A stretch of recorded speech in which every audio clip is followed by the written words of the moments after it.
Welcome to another episode of the Operating System Show. This is a show for founders who are done being the bottleneck in their own business. And every episode, I sit down with someone who's built a company and that runs without them, and they know a thing or two about operations.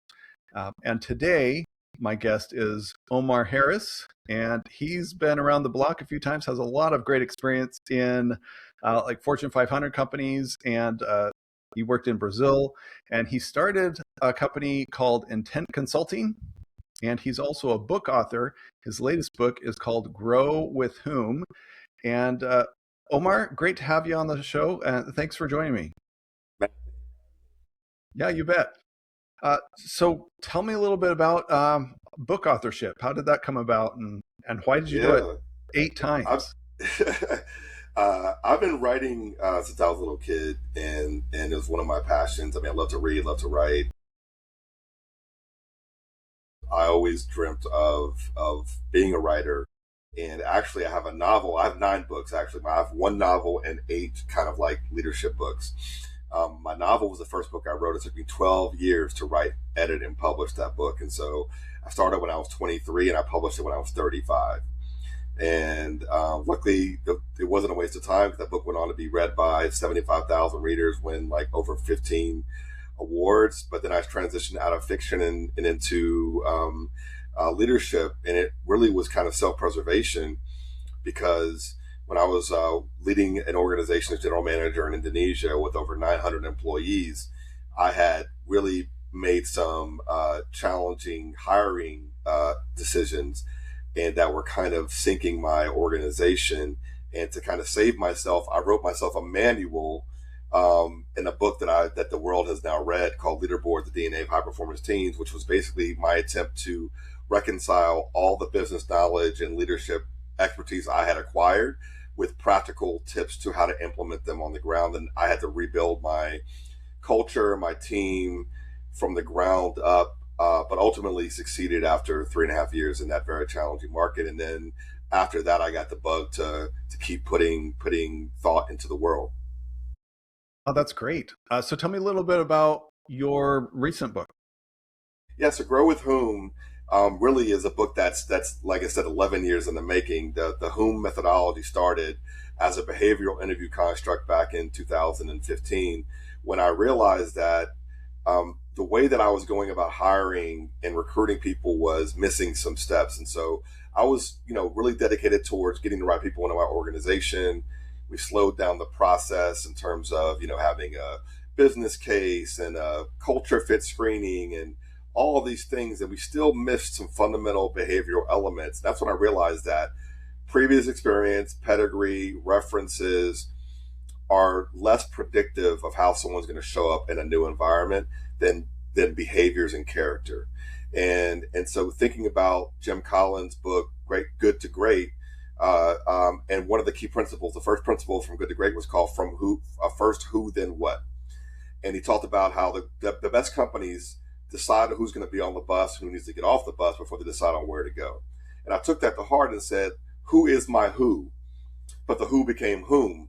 And when I was, this happened to work out to be an acronym, but when I started studying the constructs of character and behavior, work ethic, heart, optimism, and maturity basically came out as the table stakes to predict how someone will show up in a new environment. Far more predictive than pedigree, past experience, and what's written in the resume, which is just a marketing document. So, Whom originated as a behavioral interview tool that I utilized to reconstruct my team and my organizations that I've led since then.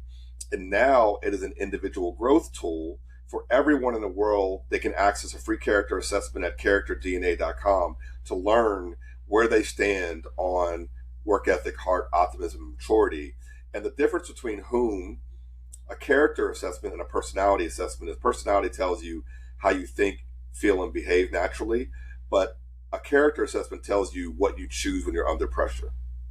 And so no matter who you are, you can still make a better choice to be the best version of yourself. And that's what Whom offers to everyone. And so the book is a companion piece that goes with the assessment, and it's free for everyone in the world. Oh, I like that. I like the differentiation between character and your personality. Like, are you analytical or do you have integrity? Like, those are two Yeah, different yeah, things that have a big part in if you're going to be successful in a group. Um, exactly. yeah, I like that. And then, so what made you uh, quit your cush job, or, from the outside looking in, right? And Yeah. start your own business. What was that process like? Well, I mean, I've had two kind of what I call interruptions in my corporate career. The first one came in 2010 after my first 8 years working in pharma when a larger company purchased my company, and so I took severance at that time, and I started my first startups at that moment in 2010. So I created a publishing company and a consulting company, and worked for a tech startup for 3 years. And then after the tech startup failed, I went back to work in pharma and moved to Turkey and then ultimately Indonesia and then Brazil. Um, but this time, the same thing happened, which was the company I was working for when I was living in Brazil got purchased by a larger company. And so I'm in a very different phase of my life than I was in 2010. So this time I took the severance and said, I'm never going back. And I knew at that moment that at a minimum, I was going to publish books and maybe speak. But at a maximum, I was going to build an organization that was dedicated towards helping people unlock unlimited growth through the power of character. Yeah. Okay. Excellent. And what is business like overseas versus in the United States? What are the similarities? What are the differences?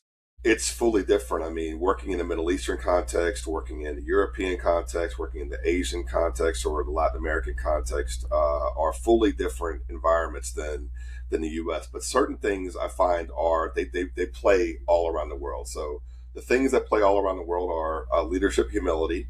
So basically, leaders who lean into curiosity and not having all the answers, but a willingness to support and serve and get to the answer that plays everywhere around the world. Servant leadership plays all the way around the world. Positive psychology, which is leaning into what's good about people versus what's wrong with them, that plays all around the world. Despite the cultural nuances you find, within a Middle Eastern context or a Asian context or a Latin American context.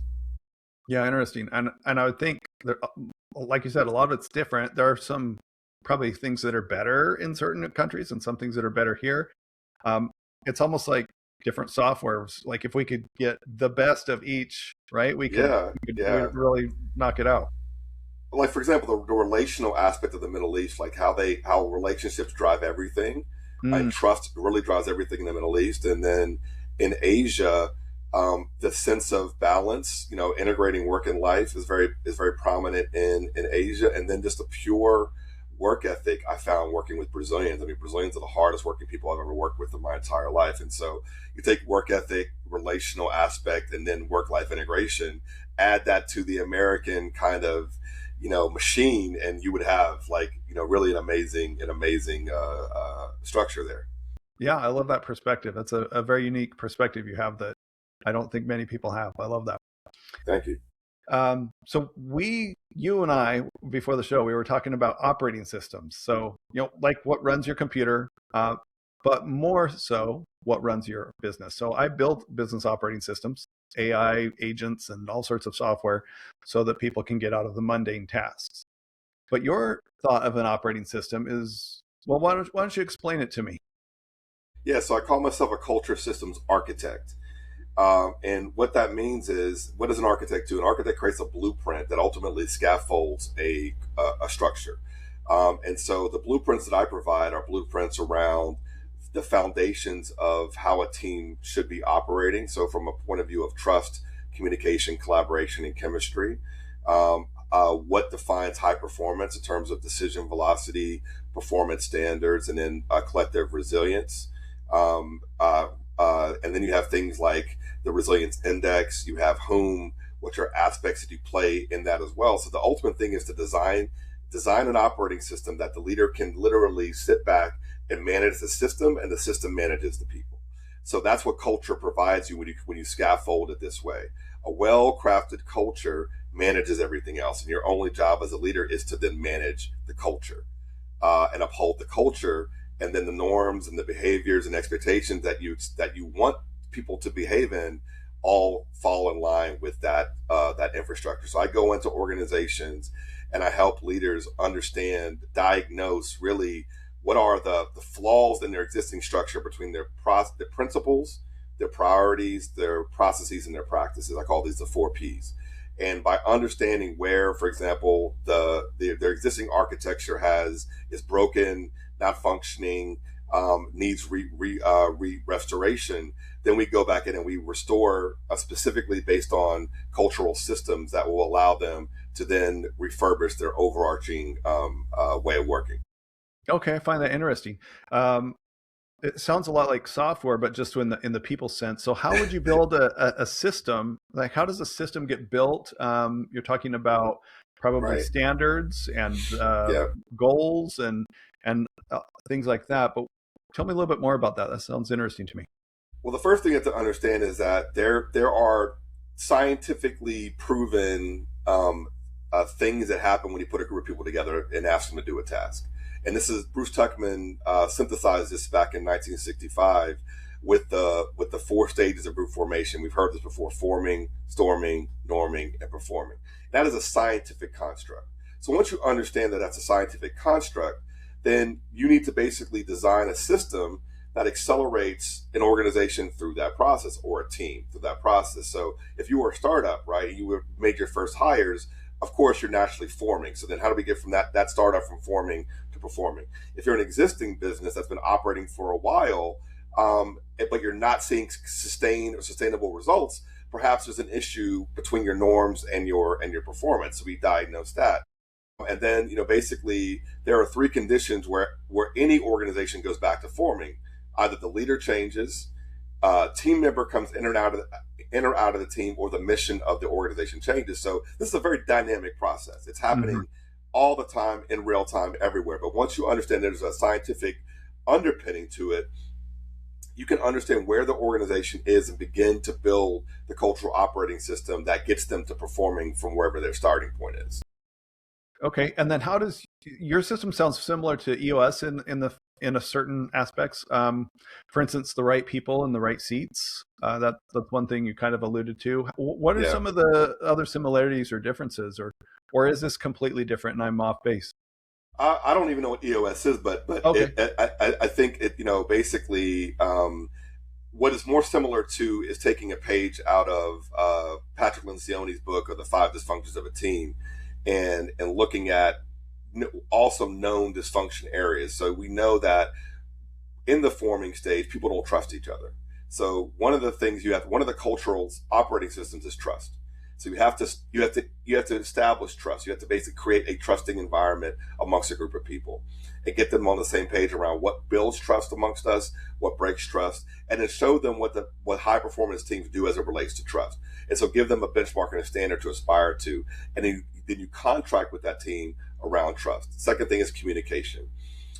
Communication is where a lot of things happen today, which is, we have a lot of different channels. We have a lot of different, a lot of more information than ever before. How do we make sure that the right information gets to the right place at the right time?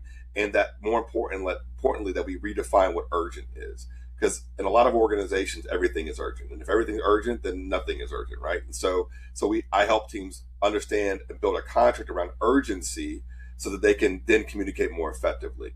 And then lastly, collaboration, which is making sure that people feel equally comfortable advocating and listening to the ideas of others. That's when true collaboration happens. So these are some of the scaffolding you build. You build a scaffolding around trust, and you build on top of trust communication, on top of communication collaboration, and now you're beginning to have an operating system. If you create leadership development around servant leadership, egoless leadership, then now you have an operator of the operating system.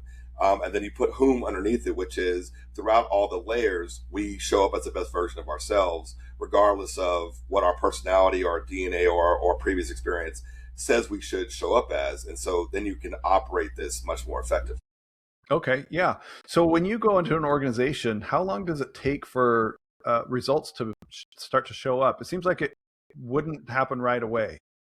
So this is what is so phenomenal about foundational teaming is I introduced this into the marketplace early last year, and with some teams that were having some really toxic business cultures and some really challenging things that were happening in their environment. And so in one shot, I went to 14 teams that were part of this one organization, went all around the US and did the foundational teaming work, which was that trust, communication, collaboration, and then chemistry, which is the whom piece of that work, 6 hours with each team. And literally the very next engagement survey they did, which was about a month and a half later, this team jumped 30 points in engagement. And then now they've launched a product 8 months after that, and it seems to be sustainable.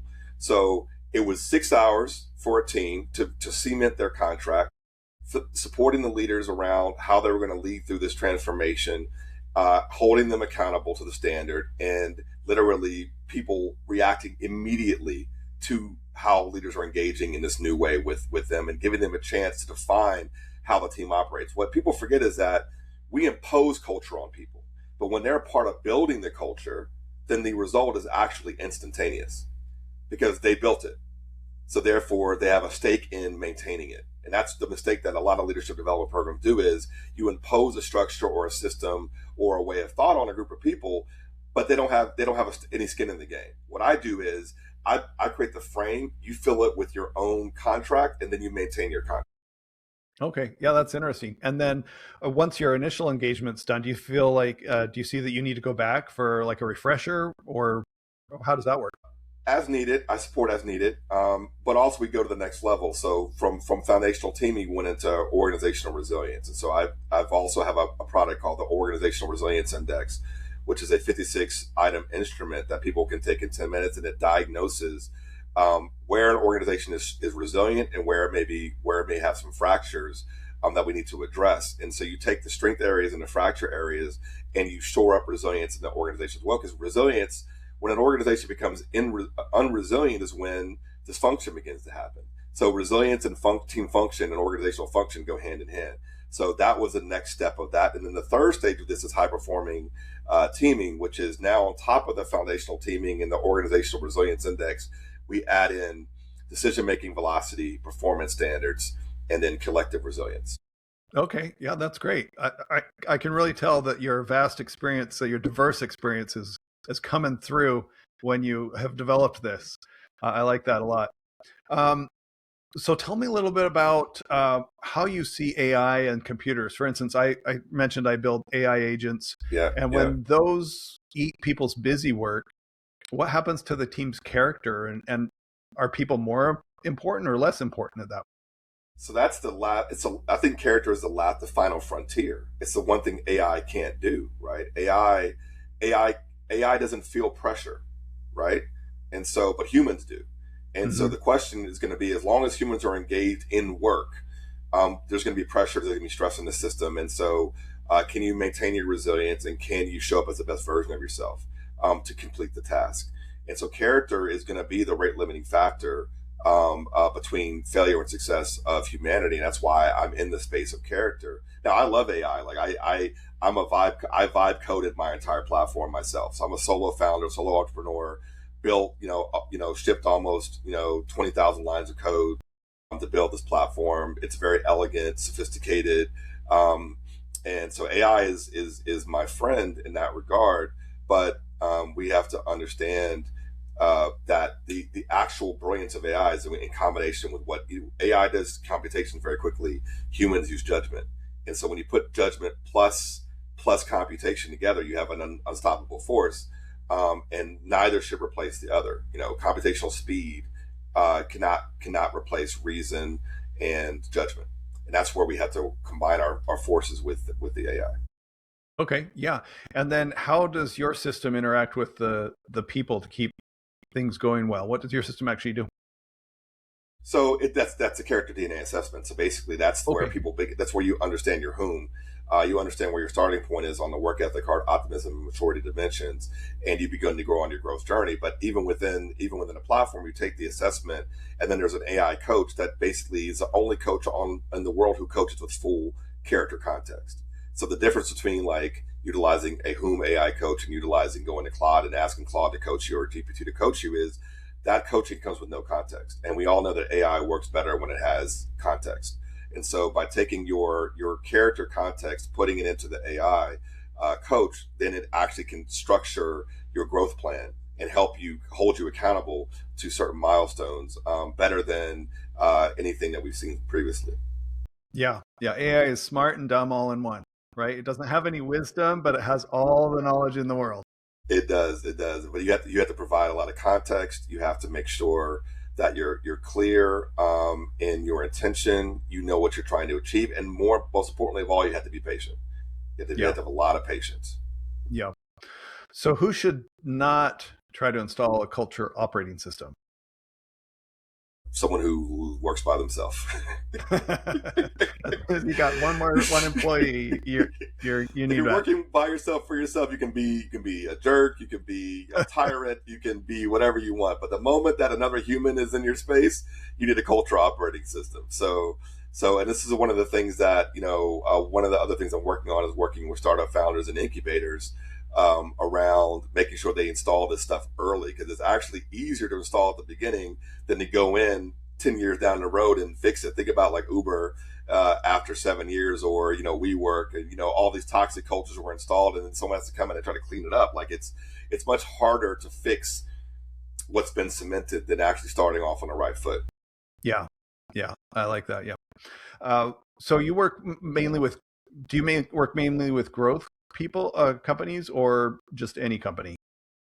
I primarily work in like 5 sectors. I work in big pharma, which is my background and my experience. I work in overall healthcare sector, financial services, higher education, and tech. So those are kind of the 5 domains that I work in so far, that I've done work in so far. But I mean, the work that I do is relevant to everybody: nonprofits, government organizations, small, medium-sized companies. The work is relevant to just about anybody who's trying to go from where they are and solve dysfunction and get to a place where they can just get the work done at a high level with high quality and high consistency. Yeah. Okay. Interesting. And then when you have like tribal knowledge, right? How do you help get that out so that you can systematize that and you can help them not be a bottleneck? That's a really negative term, but I don't know how else to describe it, right? That one guy that knows everything. Well, what I would describe that is, what is the system incentivizing, right? So what is your existing operating system incentivizing? What behaviors are being incentivized? And so sometimes an incentive is overt and sometimes it's covert. So for example, that person who knows everything, if they're allowed to behave that way in the system and there's no repercussions for them, then why wouldn't they behave that way, right? So you have to kind of install into that system a consequence for that behavior. And until there's a consequence for that behavior that's negative on the individual, they have no incentive to change their behavior. That consequence could be a ceiling to their growth. The consequence could be them being isolated or put into a different part of the organization. That consequence could be but there has to be a consequence that kind of balances what the system is incentivizing. Otherwise, we as humans, we respond to incentives. We don't respond to anything else. So behavior is changed through incentives more often than trying to change someone's belief set. I don't really go in and try to change anyone's beliefs. If you believe you're the smartest person in the room, then I'll let you be the smartest person in the room in a certain context. But we're going to learn what the team agrees are the norms, and what the team agrees it's a cultural operating system, and everybody agrees to hold up that same standard. And when you don't hold the standard up, then there have to be consequences and repercussions in the system for that. Yeah, that starts off as a noble thing, right? Knowing everything so that you can be helpful, but then as a team grows, then it becomes a hindrance. So that's kind of one of those interesting observations, that tribal knowledge thing. Well, think about like a startup founder, like you're the one who created everything, the ins and outs of everything. Yeah. At some point you have to get to hand part of that to somebody else, or hand farm this out. And, it's very daunting to go from being the person who had all the information now having to trust this thing with other people. That's like one of the major decisions you make, and it shouldn't be taken lightly. The question is, are these the right people to hand the thing to? And that's what Whom helps answer. Yeah, excellent. Are there ever any software products that help with your transformation in a team? Like, does that make sense? Like, there's assessments and there's tools. Mm-hmm. I mean, prior to inventing my own suite of assessments, I was utilizing. I'm certified on a number of different tools. Okay. Gallup has an operating system which is called Clifton Strengths, so I utilize that assessment. The Thomas Kellerman conflict styles instrument. I'm certified on that. The five dysfunctions of a team instruments. I'm a big fan of using data driven instruments to make the case for change. And so, rather than say, oh, we have a problem, well, okay, like a doctor has to have to diagnose what is the problem, what are you feeling, what are the symptoms, and then from the symptoms, I have to diagnose the root cause and then implement a solution, right? And so, there's no shortage of software solutions that help you diagnose what may be going wrong with a team. Some of them are good, some of them are bad, some of them are average. Uh, like beauty is in the eye of the beholder, but also depending on the level of experience of the consultant, utilizing the tool also depends on what you can get out of the tool. I've learned how to get a lot out of every tool. I can find something in almost any tool, any software, any system that I can apply to support growth of an organization or an individual. But that's because of my extensive skill set and having worked and done this for so long. But software is essential to the work that I do and what most consultants do. Yeah, excellent. Was there anything I forgot to ask you or that you want to cover? No, I mean I'm very excited to be on this platform, and if you are an operator out there looking to take the operating system of software and hardware and put it, and then also make sure your people have an operating system, then please think of me. Go to growwithwhom.com, WHOM, or link in with me on Omar L Harris under LinkedIn. Excellent. I appreciate that. I was just going to ask you how people could get a hold of you, and you did it. Yes, sir. Yeah, this is old hat for you. Well, I appreciate your time. Very interesting conversation. I love learning about a different angle of an operating system, how it could be a group of people, not a bunch of bits and ones and zeros. Well, I appreciate it. It was a great conversation. Yeah, thanks. And once again, that's Omar L. Harris. And don't forget to grab his book, Grow with Whom. And this has been another episode of the Operating System Show.